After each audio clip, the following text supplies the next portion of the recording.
Welcome back to Movie Recaps. Today I will show you a drama, mystery, thriller film from 2019, titled Swallow. Spoilers ahead. Watch out and take care. Hunter, a young woman from a working-class family, gets to move to a very fancy upstate New York house when she marries Richie, a man from a rich family who will one day become the CEO of his father's company. This means she gets to stay at home and be a housewife, so she spends her days decorating the rooms, working in the garden, watching TV, playing games on her phone, and making dinner for her husband. While initially she feels lucky to have him in the house his parents bought for them, Hunter soon realizes their married life isn't as great as she expected. Being alone in a house away from the city, she feels rather isolated, and Richie acts very distant towards her, not really caring about her hard work put into food and decorating, and ignoring her while she talks to him in favor of his phone. One day, Hunter finds out she's pregnant, and while the news excites Richie, she doesn't take it well. It can't be a good idea to bring a baby into this marriage when she is constantly feeling emotionally stifled. Like when the couple goes to have dinner with Richie's parents, Catherine and Michael, and her storytelling is interrupted and ignored in order to discuss business, even if it was Richie the one that asked her to share in the first place. It is during this dinner that Hunter first gets the urge to put something in her mouth, so she takes some ice from her glass and chews on it, causing Richie and his parents to bafflingly stare at her. Some days later, while she's getting the baby's room ready, Hunter is startled by Catherine, who let herself in without even calling first. She came to gift Hunter a self-help book that helped her when she gave birth to Richie. When Hunter invites her to have lunch together, however, she turns her down and leaves after telling her she should grow her hair because Richie prefers girls with long hair. Hunter begins reading the book and finds a piece of advice that says you should do something unexpected every day. This leaves her thinking for a while, and after some hesitation, she picks up a marble and swallows it. Such action makes her feel better about herself. Later at night, while in bed with Richie, her gleeful mood calls his attention. When he asks her what has made her so happy, she says she's proud of herself for having done something unexpected, but she can't bring herself to confess the truth, so instead she says she's chosen a different color for the drapes and asks for his approval. Richie tells her she could never do anything wrong, yet the next morning, when he finds out she's ironed his silk tie and ruined it, he scolds her pretty badly for it. After he leaves for work, Hunter goes to relieve herself and finds that she has expelled the marble, so she puts on some gloves and retrieves it from the toilet. After washing it, she proudly takes it to her room and displays it on her boudoir. A couple of days later, while she's watching a documentary about motherhood and giving birth, Catherine calls her and invites her to come over to her place. They chat about the jobs they had before they were married, and Catherine wonders if Hunter is truly happy or she's faking it. Hunter replies she is very happy, but it's clear that she's lying. Sometime later, Hunter is vacuuming the carpet when she finds something stuck in the vacuum cleaner, a thumbtack. She takes it to the kitchen counter and stares at it for a while before putting it in her mouth, only to spit it seconds later when it hurts her tongue. After checking the injury on the mirror, she returns to the living room, where she stares at the thumbtack again when she feels it calling for her. Not being able to resist it any longer, she grabs it again and puts it in her mouth once more, and this time, she manages to swallow it. She can't help groaning in pain as the thumbtack makes its way down her throat, but at the end of it, she's still proud of herself. Later that night, Hunter goes to bed after checking her growing belly, but she's suddenly surprised by her husband arriving with a bunch of coworkers to have an improvised celebration. While changing into nicer clothes, she starts feeling pain in her abdomen and rushes to the bathroom, where she expels the thumbtack and some blood in the toilet. Not wanting to be discovered, she hurries to clean it all up, and when Richie comes to check on her, she lies and says she's fine. Richie believes her even when he sees her trembling.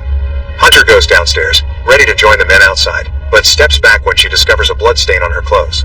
While she washes the stain away in the kitchen sink, she's approached by one of Richie's coworkers, who asks her for a hug because he's lonely. Hunter hesitates at first, finding the idea quite weird coming from a stranger, but she eventually gives in and ends up enjoying the hug, since she's missing that kind of comfort in her life as well. From then on, while working on decorating the house, Hunter keeps on swallowing all kinds of things, like pages from the book, a battery, a lock, and even a little figurine. Every time she expels the objects she swallows, she washes them and displays them on her boudoir like little trophies of her accomplishments. When the time comes to get her first sonogram, the technician notices an anomaly in her abdomen, and Hunter is taken to have emergency surgery to get all the items she swallowed removed. The doctors diagnose her with pica, a disorder that causes people to eat inedible objects. When they go back home, Richie yells at her for having hidden this from him while throwing away all her little trophies in the trash, not understanding she didn't know about this before they got married and that she cannot help it. Richie and Michael take Hunter to see a psychiatrist and expect to be there during the therapy session, but the doctor tells them to leave. While Hunter wishes she could simply have the medication, the doctor points out it won't work if they don't discuss the cause for her disorder as well. Hunter is reluctant to talk about her family, claiming she had a normal childhood and her parents loved her very much. She also explains that she swallows things because she likes feeling the texture in her mouth, especially metals, and the pain caused by sharp things apparently doesn't bother her. Catherine visits Hunter later and teaches her some healthy recipes, claiming that her issue is simply a disconnect between her brain and what her stomach wants. She and Michael also bring help in the form of Louie, an immigrant from Syria that will keep an eye on her while Richie is at work. Hunter now feels even more stifled and smothered, because Louie keeps trying to do her everyday chores as if she was invalid, and he dismisses her mental illness as resulting from having a quiet life. Whenever she needs to go to the bathroom, Louie checks her clothes to be sure she isn't hiding any objects she could swallow while he isn't looking, but he doesn't know that Hunter has already hidden a little bag under the toilet containing various screws and other little metal knickknacks that she keeps on eating. When she returns to therapy, the doctor expresses concern over her having swallowed a battery and a needle, which could have killed her. Hunter says eating those things made her feel under control. Before leaving, she brings up her mother, and is about to confess something about her childhood when she suddenly changes her mind and says goodbye to the doctor without adding more. Later that day, they celebrate Richie's birthday at home with all their friends.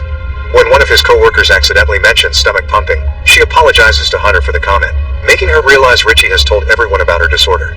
She confronts him about it outside, saying she doesn't want people to know, but he dismisses her feelings, saying he doesn't want her to ruin his birthday party.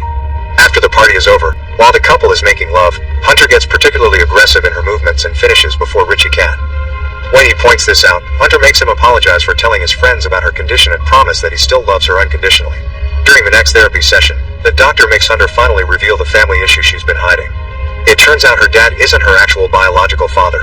Her mother got pregnant after a stranger she met at a bar followed her home and took advantage of her.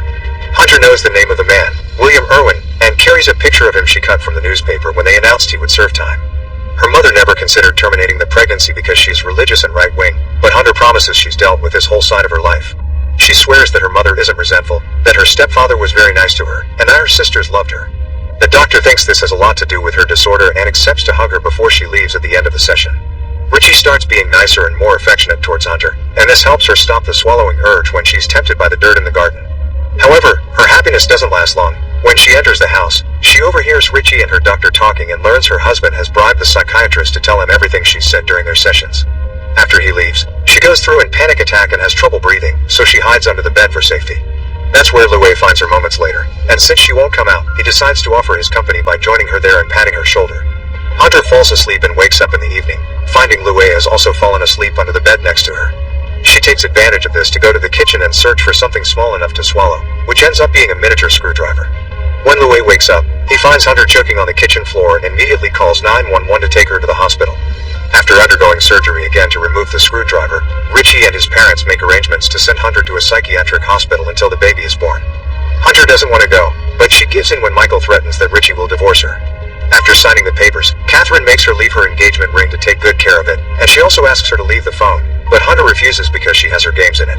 When they are about to leave, she goes back to her room to retrieve her charger and Louie finally takes pity on her, so together they make up a little plan. Hunter escapes the house through the window while Louie goes to the bathroom to open the sink tap and close the door to make it look like she tricked him under the excuse of needing to use the toilet. By the time the family realizes what has happened and begins to search for her, it is too late. Hunter has crossed the woods and made it to the road, where she hitchhikes to a motel.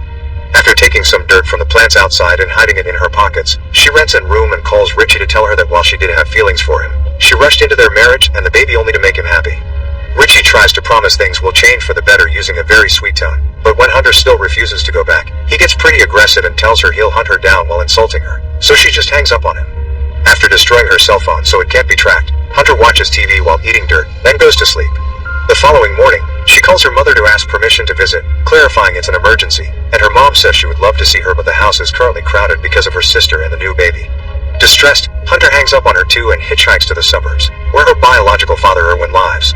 Irwin's family is celebrating his birthday, so Hunter sneaks in pretending to be just another guest.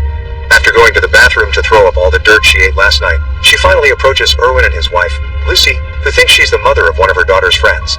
Using the excuse of helping them clean, Hunter follows them to the kitchen for more privacy and mentions her mother's name, which greatly shocks Irwin when he hears it.